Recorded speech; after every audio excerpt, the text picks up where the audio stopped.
তো গাইস প্রথমে ভিডিওটি দেখি, তারপর পাবলিকের করা ফানি কমেন্ট গুলো পড়ি। এত ভালো আর রাজাকে এইভাবে বলতিছো, রাজার বউ এত ফেরেশতা না, ঠিক আছে? একদম ভরে দিবে রাজার বউ, বুঝছো? বাদ দাও।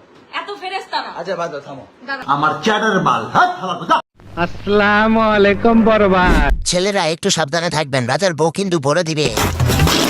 রাজার বউর কে তাহলে ওইটা আছে না, মানে ভরে দেওয়ার কথা বললো যে কিভাবে ভরে দিবে জাতি দেখতে চায়। পাশে আরেক ফেরেস্তা নিজের বুকে উড়না নাই আরেকজনের উড়না ঠিক করে দিতেছে। ওড়না ঠিক মতো নিয়ে ঝগড়া কর, ভিতরে সবকিছু দেখা যাচ্ছে।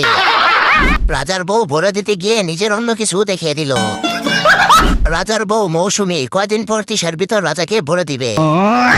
বেবলি তুই আগে দাঁত ব্রাশ করে আয়, পরে ভরে দিস, তোর মুখ থেকে গন্ধ আসতেছে।